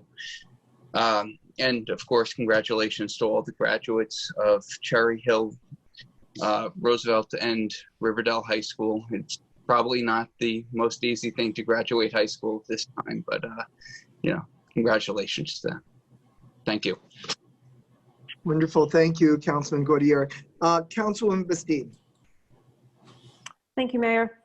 So our collective efforts have slowed the spread of COVID-19, and we've each been asked to do our part, whether it's social distancing, wearing a face covering in public, or respecting the closure of many facilities. Thank you for your adherence and patience. It has not been easy, but we are eager to enter phase 2 in River Edge. You can see by tonight's actions that the borough professionals have answered our call to provide a framework for outdoor dining that will support our residents while keeping patrons and employees safe. I also just want to update the council and the public that's listening that our recreation director has been working closely with her peers in the area to develop a plan to provide safe recreation opportunities for youth and adult alike. And I know she and our borough administrator, thank you, Ray, speak regularly. Again, your patience is appreciated, and we thank our recreation director and volunteers for their hard work to try to provide some type of recreation this summer for residents. Congratulations to the class of 2020. I'm going to give a special congratulations to my daughter, Claire, Roosevelt class of 2020. And thank you to Claudia Calderon for accepting the proclamation for gun violence awareness. Those of you that don't know Claudia, she also served on our Citizens Budget Committee, and she's on the Traffic and Safety Committee as well. And she's a leading and effective voice in the gun violence prevention advocacy and works closely with our local Moms Demand Action League. And thanks to Kate Murray, member of the Cultural Affairs Committee, for accepting the proclamation declaring June Pride Month. And thank you to the committee for organizing the first Chalk the Sidewalk, a virtual community celebration of Pride. It has been 2 weeks since George Floyd was murdered in Minneapolis. In those 2 weeks, we have witnessed terrible violence, but we have also witnessed compassion towards one another and a commitment to speak out, speak up, and have important, though sometimes uncomfortable conversations. We must raise our voices when there is injustice, listen to and amplify voices of color, and learn from what is being shared. I am listening, and I know I can do better. Last Saturday, I joined several friends and neighbors along Continental Avenue to stand in peaceful unity against racism and police brutality. We were met with honking horns of support, but we were not spared from an uncomfortable conversation with a passerby. Racism is not new, racial bias is not new, but the time to avoid the hard work to eradicate it must be in the past. Thank you. Thank you, Councilwoman Bastide, for speaking so eloquently, and I concur with all of your sentiments. Council President Kinney. Thank you, Mr. Mayor. Thank you, Councilwoman Bastide. Well said, and I concur as well. Happy birthday, Mrs. Karpowicz. Congratulations to the graduates of Cherry Hill, the graduates of Roosevelt, the graduates of Riverdale High School, and of course those stepping up from the middle school to the high school. Even though it's not quite a graduation, it's still a big step, and congratulations to you all for your hard work.